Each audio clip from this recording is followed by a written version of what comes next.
যেহেতু আপনি এই ভিডিওতে ক্লিক করেছেন, তাহলে বুঝতে পারছি আপনারও এই ভগবান বিষয়ে অনেক কৌতূহল।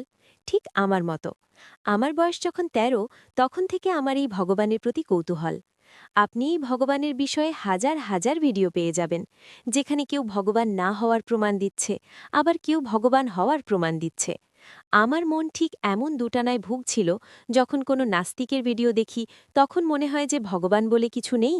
আবার যখন কোনো আস্তিকের ভিডিও দেখি, যেখানে ওই নাস্তিকের ভিডিওকেই এক্সপোজ করছে পয়েন্টে পয়েন্টে, তখন আমার মন এই ভিডিওর প্রতি বিশ্বাস করে নেয়। আবার যখন কোনো চ্যানেলে দেখি এই আস্তিককেই অন্য কেউ এক্সপোজ করছে।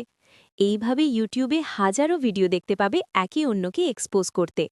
এই ভিডিও দেখে আপনি কোনো দিনও সঠিক সিদ্ধান্ত নিতে পারবেন না যে আসলে কোনটা সঠিক কোনটা ভুল। আপনার মন বিচলিত হয়ে যাবে।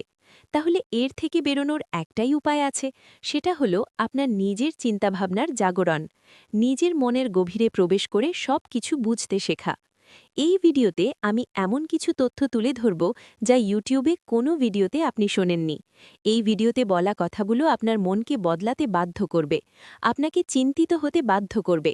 এটা আমার নিজস্ব, সম্পূর্ণ নিজস্ব চিন্তাভাবনা। ইউটিউবে হাজারো ভিডিও দেখার পরে আমি যা অনুভব করেছি সেটা আপনাদের কাছে তুলে ধরার চেষ্টা করছি। তাই আপনাদের কাছে একটু অনুরোধ, ভিডিওটি পুরো দেখুন মনোযোগ সহকারে।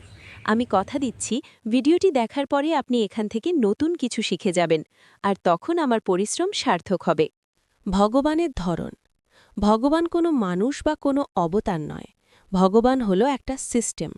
এই যে গ্রহ নক্ষত্র নিজ কক্ষপথে বিচরণ করছে, কেউ কাউকে ধাক্কা মারছে না। পৃথিবীতে যার জন্ম আছে তার মৃত্যুও নিশ্চিত। তুমি যেমন কর্ম করবে তেমন ফল পাবে। এই যে একটা সিস্টেম, এই সিস্টেমটার নাম হচ্ছে ভগবান। ভগবানকে বিজ্ঞান কোনো দিন প্রমাণ করতে পারবে না। কারণ, ভালো করে শুনুন, মানুষ মোবাইল বানিয়েছে। মোবাইলের নিয়ম আলাদা। যেমন মোবাইলে কোনো অ্যাপকে ইনস্টল করা হয়, আবার কোনো অ্যাপকে চেপে ধরে আনইনস্টল করা হয়, কোনো লেখাকে কপি পেস্ট করা হয়, সবাইকে টিক মার্ক দিয়ে একসাথে সবাইকে কপি বা ডিলিট করা হয়। কিন্তু ভেবে দেখুন, মানুষ মোবাইল বানিয়েছে, মোবাইলের ওই নিয়ম মানুষের ওপর প্রযোজ্য হবে না। কোনো মানুষকে চেপে ধরে আনইনস্টল করতে পারবে না, সবাইকে টিক চিহ্ন দিয়ে মুছে ফেলতে পারবে না। ঠিক তেমন ভগবান মানুষকে বানিয়েছে, তাই মানুষের যা নিয়ম সেটা ভগবানের ওপর প্রযোজ্য হবে না। যেমন মানুষ শিশু থেকে বড় হয়ে যৌবন বয়স পেরিয়ে বৃদ্ধ হয়ে মারা যায়। শরীরে রোগ বাসা বাঁধে, বয়সের সাথে সাথে চামড়া কুঁচকে যায়। এই নিয়ম কিন্তু ভগবানের ওপর প্রযোজ্য হয় না। যেমন মানুষ মোবাইল বানিয়েছে, মোবাইলের যা নিয়ম সেটা মানুষের ওপর প্রযোজ্য নয়। ঠিক তেমন মানুষের যা নিয়ম সেটা ভগবানের ওপর প্রযোজ্য নয়। আর একটা কথা, কোনো কিছু হওয়ার পিছনে কোনো না কোনো কারণ থাকে। যেমন পাতা নড়েছে, কারণ হাওয়া হয়েছে তাই। এই নিয়ম ধরে বিজ্ঞান কাজ করে, কিন্তু এই নিয়ম ভগবানের ওপর কোনো প্রযোজ্য হবে না।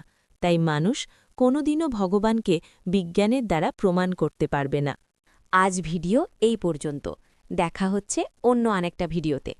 আমার ভিডিও যদি আপনাদের ভালো লেগে থাকে তো চ্যানেলটা সাবস্ক্রাইব করে বেল আইকন অলই সেট করে রাখবেন। ধন্যবাদ।